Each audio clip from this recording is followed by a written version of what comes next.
Unlock your child's potential at SV High School, where learning meets excellence. Enroll now. Doctor Sreevarma ஆயுள் தரும் ஆயுர்வேதா அறுவை சிகிச்சை இல்லா குணம் ஆயுள் கால நிவாரணம். சம்மர் ஹாலிடேஸ் வந்தாச்சு, நம்ம ஜிடி ஹாலிடேஸும் வந்தாச்சு. GT holidays, south India's number 1 travel brand. நாங்கள் பார்த்த பிந்து கோஷ் அப்படின்னா அந்த பேருக்கு ஏற்றாற் போலவே வந்துட்டு நீங்கள் அவ்வளோ நல்லா ஹெல்த்தியாகவே இருந்தீங்க. அப்படிங்கும்போது கிட்டத்தட்ட அப்போ ஒரு 100 கிலோவுக்கு மேலே இருந்திருப்பீங்க. இப்போ எத்தனை கிலோ? 116 கிலோ இருந்தேன். 116 கிலோ இருந்தீங்க. அப்போ 3 ஆப்ரேஷன் பண்ணேன். அதுக்கப்புறமா கர்ப்பப்பை ஆப்ரேஷன் பண்ணேன். அதுக்கப்புறமா முட்டியில் டீரி செய்துட்டு அதுக்கு ஒரு ஆப்ரேஷன் பண்ணேன். மருத்துவத்துக்கு மட்டும் எவ்வளோமா செலவு பண்ணியிருப்பீங்க? மருத்துவத்துக்கு மட்டும் அங்கே ஒரு 2-3 ரூபாய். எனக்கு இந்த ஹார்ட் ப்ராப்ளம் இருக்குது. ஹார்ட் ப்ராப்ளம் இருக்குது. முட்டி வெளித்து பாரு. எல்லாம் பண்ணி எதுவுமே எடுப்படலை இருந்துக்கிட்டு. எந்த ஹாஸ்பிட்டலுமே சரியில்லை. இது ஹாஸ்பிட்டலில் ஊசி போட்டாங்க. போட்டு கையை இந்த மாதிரி பண்ணி வச்சுட்டாங்க. பண தேவைக்கு தான் கஷ்டப்பட்டுக்கிட்டு உட்காந்துட்டு இருக்கேன். 10 பைசா கையில் இல்லை. என்ன பண்ணுறது இல்லை. வீடெல்லாம் விற்று எல்லாத்தையும் பசங்களுக்கு கொடுத்துரு. எல்லாம் போச்சு. தனக்குன்னு எதுவுமே நான் வச்சுக்கல. இந்த சினிமாவை விட்டு எப்போ வெளியே வந்தீங்க? சினிமாவை விட்டு நான் 45 வருஷமா அப்போவே வெளியில் வந்துட்டேன். யார்கிட்டமா எதிர்பார்க்குறீங்க ஹெல்ப்? ஸ்டாலின் கிட்ட. ஸ்டாலின் அவர்கள்ட்ட. ஸ்டாலின் உள்ளே இருக்கார் இல்லையா? எனக்கு வயசு 26 ஆகுது. இந்த வயசில் நான் வேதனை பண்ணுங்க சொல்லுங்க பார்க்க. இப்போ என் ஹெல்த் ரொம்ப மோசமாக இருக்கு.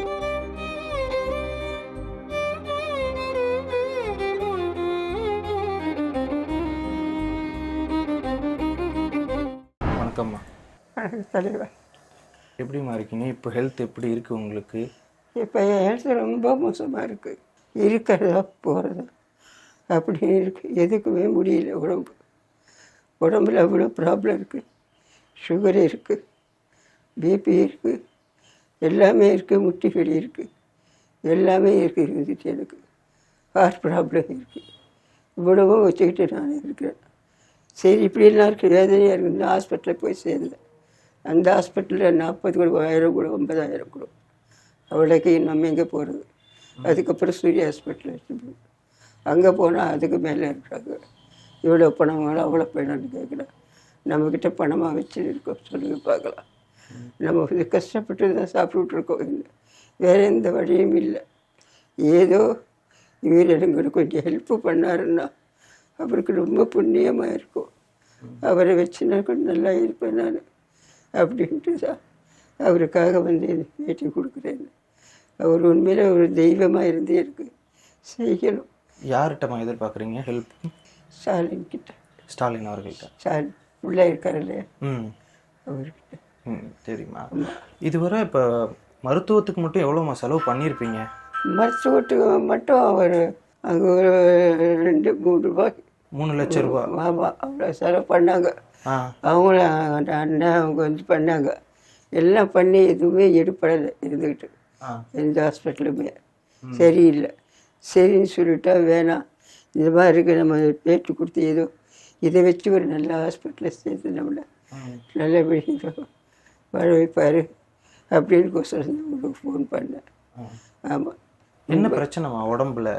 என்ன மெயினாக இருக்குது? என்ன பிரச்சனை? எதற்காக இவ்வளோ காசு செலவு பண்ணி ஹாஸ்பிட்டலில் பார்க்குறோன்னா? எனக்கு இந்த ஹார்ட் ப்ராப்ளம் இருக்குது. ஹார்ட் ப்ராப்ளம் இருக்குது. முட்டி வெளித்து பாரு. முட்டி இந்த மாதிரி முட்டி வெளி இந்த மாதிரி கையில் அப்படியே. எதனால? நம்ம இது ஹாஸ்பிட்டலில் ஊசி போட்டாங்க. போட்டு கையை இந்த மாதிரி பண்ணி வச்சுட்டாங்க. ஊசி போட்டு இப்படி ஆயிடுச்சா? ஆமாம், போட்டு இந்த மாதிரி ஆகிப்போச்சு. அந்த மாதிரி ஒரு சித்திரவதை பட்டுக்கிட்டு இருந்தேன். அந்த சித்திரவதை படக்கூடாதுன்னு தான் சொன்னார். அவர் கண்டிப்பாக நமக்கு ஹெல்ப் பண்ணுவார், ஏதோ ஒரு நல்லது பண்ணுவார். அவர் பண்ணாருன்னா நல்லா இருக்கும். அவ்வளோ கஷ்டப்பட்டுருக்கேன் நான். நீங்கள் எனக்கு வயசு 26 ஆகுது. இந்த வயசில் நான் வேதனை பண்ணுங்களா சொல்லுங்க பார்க்கலாம். அம்மா நான் இப்போ நாங்கள் பார்த்த பிந்து கோஷ் அப்படின்னா அந்த பேர் கேட்டார் போலவே வந்துட்டு நீங்கள் அவ்வளோ ஹெல்த்தியாக நல்லா ஹெல்த்தியாகவே இருந்தீங்க. அப்படிங்கும்போது கிட்டத்தட்ட அப்போ ஒரு 100 கிலோவுக்கு மேலே இருந்திருப்பீங்க. இப்போ எத்தனை கிலோ? 116 கிலோ இருந்தேன். 116 கிலோ இருந்தீங்க. அப்போ 3 ஆப்ரேஷன் பண்ணேன். ஆ வயிறு கொஞ்சம் பெருசை பிடிச்சிட்டு அது ஆப்ரேஷன் பண்ண 3 ஆப்ரேஷன். அதுக்கப்புறமா கொஞ்சம் வயிறுக்கு கைமையாச்சுன்னு சொல்லி விட்டேன். அதுக்கப்புறமா கர்ப்பப்பை ஆப்ரேஷன் பண்ணேன். அதுக்கப்புறமா முட்டியில் வந்து டீரி சேர்த்துட்டு அதுக்கு ஒரு ஆப்ரேஷன் பண்ணேன். எத்தனையும் ஆப்ரேஷன் பண்ணியிருக்கேன் நான். அந்த மாதிரி இருக்க சொல்கிறேன். நான் உயிரோடு இருந்து என்ன லேப சொல்லுங்க பார்க்கலாம். எனக்கு ஒரு நல்ல வழி பிறந்து ஏதோ கஷ்டம் இல்லாமல் இருந்தால் போகிறோன்னு தான் இந்த விருதுக்காக வந்தேன். அவர் கண்டிப்பாக செய்வார், செய்யாமல் இருக்க மாட்டார். அதுக்காக தான் உங்களுக்கு ஃபோன் பண்ணி வர சொன்னேன். இப்போ எத்தனை வருஷமா இப்படி நீங்கள் கஷ்டப்பட்டுக்கிட்டு இருக்கீங்க இப்படி உடல்நல குறைவால்?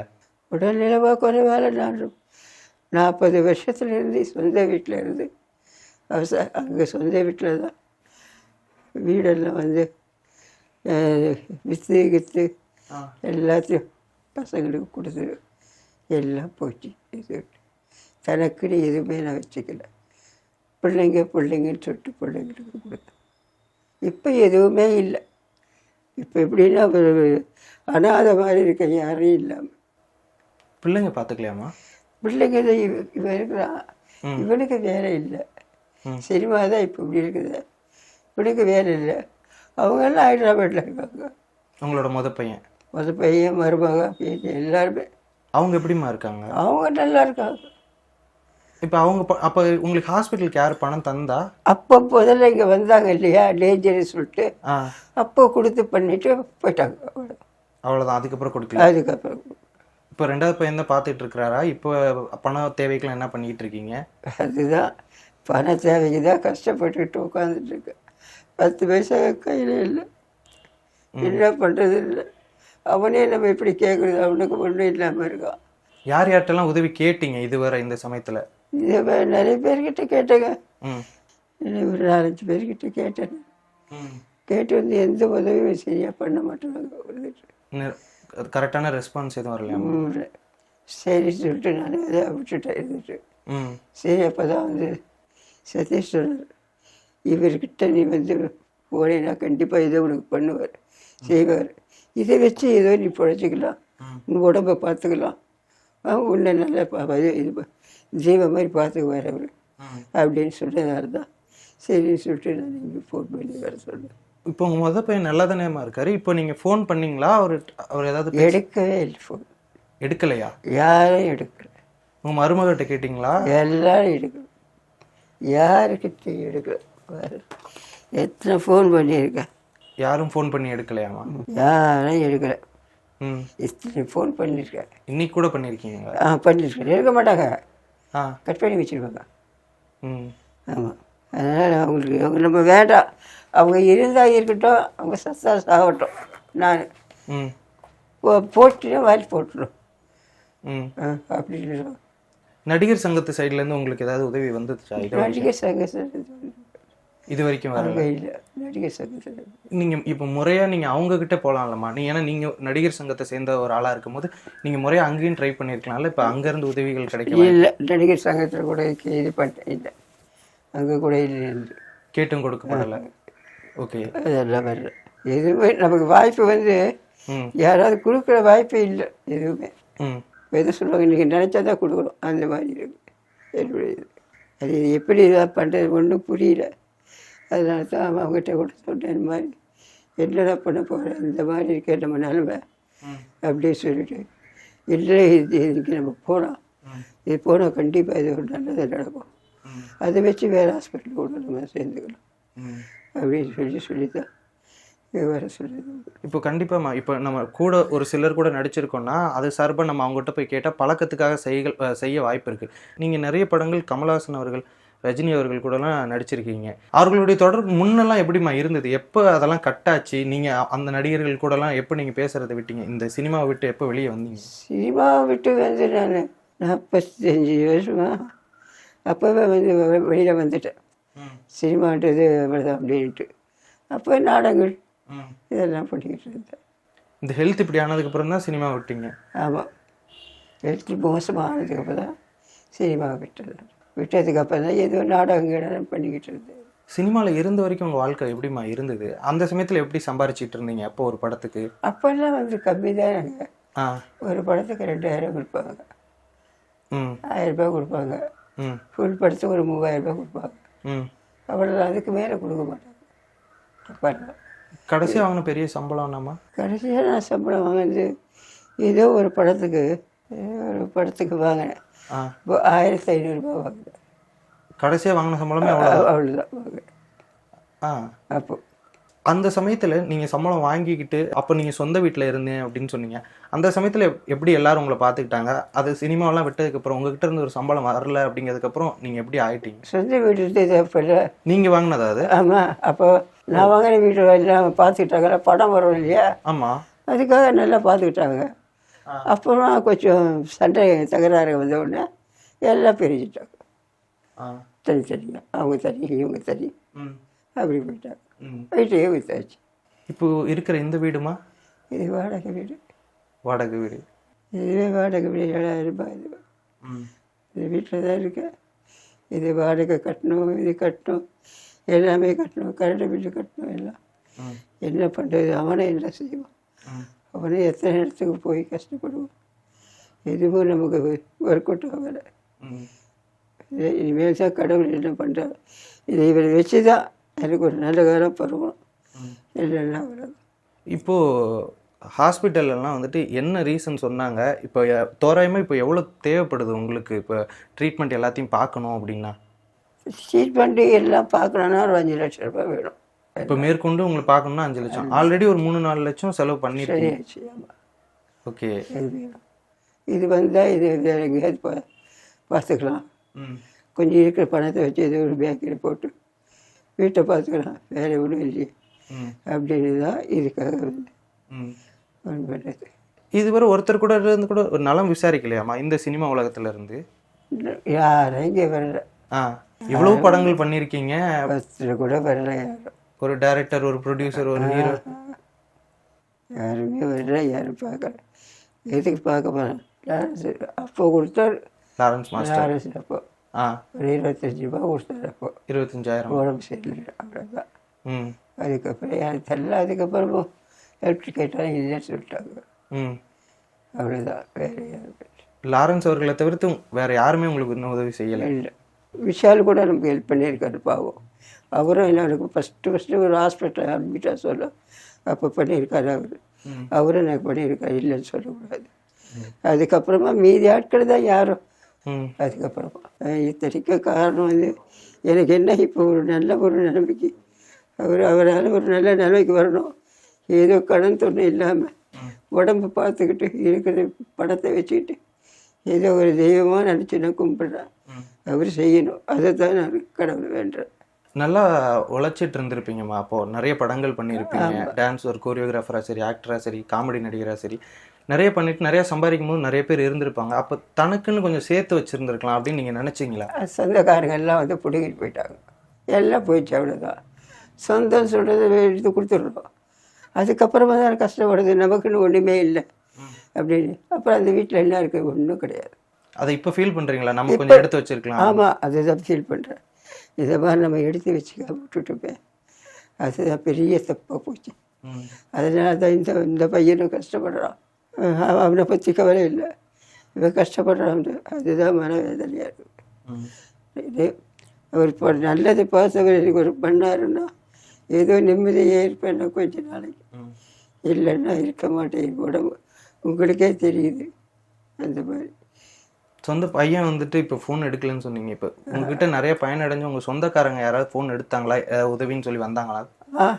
அவங்களும் வரல, யாரும் வரல. சொந்தக்காரங்க யாரும். ஓகே. இப்போது எனக்கு நல்லா ஞாபகம் இருக்குது, இப்போவுமே நிறைய பேர் யாராவது இப்போ குண்டா இருக்காங்க அப்படின்னா பிந்து கோஷமாக இருக்குது அப்படின்னு சொல்லி உங்கள் பேரை தான் சொல்லுவாங்க. ஆனால் அது நீங்கள் தான் கூட இப்போ இருக்க ஜென்ரேஷனில் நிறைய பேருக்கு தெரியாது. அப்படி இதாக இருந்த நீங்கள் இப்போ இழைச்சிருக்கீங்க. இப்போ எவ்வளோ கிலோ இருக்கீங்க? இப்போ நான் வந்து 45 கிலோ இருக்கேன். 116லேருந்து 45 கிலோ. 10 வருஷத்தில் இவ்வளோ இதை இழைச்சிட்டீங்க. எத்தனை ஆப்ரேஷன், அந்த ஆப்ரேஷன்லேயே போச்சு எல்லாமே. இதுவே எடுத்தாங்க குடல், ஆப்ரேஷன் அதே எடுத்தாங்க. ஆ 2-3 வாட்டி எடுத்துட்டாங்க. 13 கிலோ 13 கிலோ. ம் அப்புறம் என்ன இருக்கும் சொல்லுங்க பார்க்கலாம். இப்போது மற்ற விஷயங்கள் நம்ம இப்போ உங்களுக்கு ஹெல்ப்ஃபுல்லாக இருக்கிறது இப்போ பண விஷயத்துக்காக இருந்தாலும் இப்போ உங்களோட 2வது பையன் பார்த்துக்கிறாரு. மற்ற விஷயங்கள் இப்போ உங்களால் பாத்ரூம் போக முடியுமா? இல்லை நடக்காத கொம்பு அங்கே வச்சுருக்கேன். அந்த கொம்பு வச்சுட்டு தான் போவேன். ஆ அங்கே இருக்கு கொம்பு. அதை எடுத்து நீங்கள் இது பண்ணிக்கிறது. அதுதான் வச்சுட்டு போகணும். இல்லைன்னா விழுந்துருவேன். வேறு யாரும் இல்லை. நான் தான் எடுத்துகிட்டு போகணும் வரணும். அவங்ககிட்ட எடுத்துருவேன். நம்ம எடுத்துருவேன் பாத்ரூம் போகணும் சொல்லிட்டு நமக்கு ஒரு மனசாட்சி இருக்கு இல்லையா. சினிமா ரீதியாக உங்களுக்கு அப்போது நெருங்கிய நண்பர்கள்னால் யார் யாரெல்லாம் இருந்தாங்க? சினிமா ரீதியாக உங்கள் கூடவே பயணிச்சுட்டு ரொம்ப நாள் இருந்தது. இல்லை யாருமே ஃப்ரெண்ட்ஷிப். எங்கள் வீட்டுக்கார் யார்கிட்டையும் பேச விட மாட்டார். உங்கள் வீட்டுக்காரரு? ஆமாம். அவர் எப்போமா உங்கள்கிட்ட இருந்தார்? அவர் வயப்போச்சு 65 வயசில் அவர் இறந்துட்டார். அவர் கேஆர்பிஏ மேனேஜராக இருந்தார். ஓ, ஒரு 20 வருஷத்துக்கு முன்னாடியா? இருக்கும் அப்போ. அதுக்கப்புறமா இருந்து ஆ ருச்சிலட்சுமி கிட்ட இருந்தார். அதுக்கப்புறமா சரின்ட்டு இறந்துட்டார். அவர் கூட சூரிய ஹாஸ்பிட்டலில் தான் இருந்தார். யார்கிட்டையும் உங்களை பேச விட மாட்டார், அதனால ஃப்ரெண்ட்ஷிப்பும் வச்சுக்கலாம். ஆமாம், யார்கிட்டையும் பேச விட மாட்டார். அந்த மாதிரி கண்டிப்பாக உங்களுக்கு எங்களால் முடிஞ்ச உதவிகளை எங்கள் சேனல் மூலயமா கண்டிப்பாக வாங்கி தருவோம்மா. நீங்களுமே உதவிகள் கேட்கலாம், மக்கள்கிட்டையும் சரி உங்கள் சக நடிகர்கள்கிட்டையும் சரி. கண்டிப்பாக கேட்கணும். நீங்கள் தான் சொல்லணும். நீங்கள் தான் ஏதோ ஒரு உதவி பண்ணணும். நீங்கள் தான் பேசி ஒரு முடிவு எடுக்கணும். ஏதோ வந்தால் ஏதோ புண்ணியத்தை நல்லா ஹாஸ்பிட்டலுக்கு போய் திரும்ப பார்த்துக்கிட்டு உடம்பு நல்லா வச்சுக்க இருக்கிறத வச்சு அப்படி போயிடுவேன். அதுக்காக தான் உங்களை வந்து வீட்டுக்கு பார்க்க சொல்லுது. கண்டிப்பாம்மா. நன்றி நன்றி நன்றி. நீங்கள் எல்லோரும் இதை பார்த்துட்டு இருப்பீங்க. எல்லோரும் பார்க்குற நடிகர்கள் எல்லாம் எனக்கு கொஞ்சம் உதவி பண்ணுங்க. நீங்கள் உதவி பண்ணால் தான் நான் இருக்க முடியும். அந்த நிலையில் இருக்குது. அதனால் யாரையுமே நான் குறை சொல்ல. எனக்கு ஒரு நல்லதை செஞ்சீங்கன்னா நீங்கள் நல்லா இருப்பீங்க. ஸோ மேம் வந்து சாரீ பிஸ்னஸ் நம்ம ஒன்று ஸ்டார்ட் பண்ணலாம் அப்படின்னு சொன்னப்போ நீங்கள் என்ன விஷயம் சொன்னீங்க? நான் உன்னை வேணான்னு சொல்ல, நான் எதுவுமே உன்னை வேணான்னு சொல்ல, பட் அதுக்கும் ஒரு லிமிட் இருக்குது. சோசியல் மீடியாவில் வரும்போதே கொஞ்சம் எல்லோரும் ஒரு மாதிரி சொன்னாங்க. நான் என்ன சொன்னேன், சோசியல் மீடியா நீ இருக்கலாம் தப்பில்லை, நார்மலாக இருக்கிற ட்ரெஸ்ஸே போட முடியுமா? அதுக்கு ஒரு ட்ரெஸ் எடுக்க ஆரம்பித்தாங்க. அவங்க வெறும் நம்ம மட்டும் நடித்தா பத்துமா, நம்ம இன்னும் நம்ம ஹஸ்பண்டும் அவரும் சும்மா வரோம்னா இதுக்கு ஒரு மேட்சிங்காக, அப்புறம் பசங்களுக்கு மேட்சிங்காக, அப்படி ஒரு ட்ரெஸ் எடுக்க ஒரு வீடியோ எடுக்கிறதுக்கே ஒரு வாரம் 10 நாள். உங்களுடைய ஃபாலோவர்ஸ் வந்து கேட்டுக்கிட்டே இருந்தாங்க, இது எங்கே எடுக்கிறீங்க, அது எங்கே. இவங்களும் சொல்லுவாங்க, நான் அங்கே எடுத்தேன், இந்த கடையில் எடுத்தேன், இந்த கடையில் எடுத்தேன் அப்படின்லாம் சொல்லுவாங்க. பயனடைஞ்சிட்டே இருந்தாங்க. அப்புறம் நிறைய பேர் கேட்டதுனால நானும் சாரீ பிஸ்னஸ் பண்ணுறோம். ஒரு நாள் என்ன பண்ணிட்டாங்க, இந்த தீபாவளிக்கு அப்போ சாரீ வாங்கணும், பிஸ்னஸ் பண்ணணும், நான் போகிறேன், வரீங்களா இல்லையா? மிரட்டல் தான். சம்பாதிக்கணும்னு ஆசைப்பட்டது என்னன்னா, இவருக்கு வந்து இவர் மட்டுமே கஷ்டப்பட்டுட்டு இருக்காரு, நம்மளும் சேர்ந்து ஏதாவது ஒரு ஜாப் போனால் நம்ம இன்னும் கொஞ்சம் லைஃப்பில் நல்லா இருக்கலாம் அப்படின்னு நினச்சேன். தமிழ்நாட்டில் எத்தனை இடத்துல இருக்குன்னு ஃபஸ்ட்டு தெரிஞ்சுக்கோ. தமிழ்நாட்டில் அப்படின்னு ஒரு 5-6 இடம் பேர் சொன்னேன். அங்கெல்லாம் கூப்பிட்டு போனேன். மதுரை, இது சின்னாலப்பட்டி, திண்டுக்கல். திண்டுக்கல். ஒரு சில நெகட்டிவிட்டியும் வந்து உங்களுக்கு ஸ்ப்ரெட் ஆயிருக்கும். ஸோ என்ன மாதிரியான நெகட்டிவ்ஸ் நீங்கள் ஃபேஸ் பண்ணீங்க? நீங்கள் ஜென் மாதிரி இருக்கீங்க அப்படின்னு எனக்கு கமெண்ட் போட்டிருக்காங்க. அப்போல்லாம் நான் ஃபீல் பண்ணியிருக்கேன். எல்லா ஊர்லேயும் ஓரளவுக்காவது நான் தெரியிற அளவுக்கு ஏதோ ஒன்று பண்ணியிருக்கேன். கமெண்ட் போடுற நீ யாருக்குமே தெரியாது, அந்த கமெண்ட்ல மட்டும்தான் ஒன்று தெரியும். ஓகே போட்டுக்கோ. இந்த குமணம் சாடியில் வந்து இங்கே ஒரு வீடு, ஒரு சின்ன வீட்டில் ரெண்டலுக்கு இருந்தோம். அது பெரிய ஒரு சாம்ராஜ்யமாக வந்து நிற்கிற அளவுக்கு வரும்னு நான் எதிர்பார்க்கல.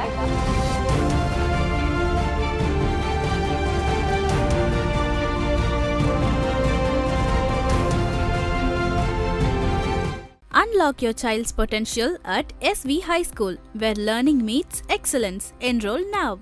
டாக்டர் ஸ்ரீவர்மா ஆயுள் தரும் ஆயுர்வேதா அறுவை சிகிச்சை இல்லா குணம், ஆயுள் கால நிவாரணம். சம்மர் ஹாலிடேஸ் வந்தாச்சு, நம்ம GT ஹாலிடேஸும் வந்தாச்சு. GT holidays, south India's number 1 travel brand.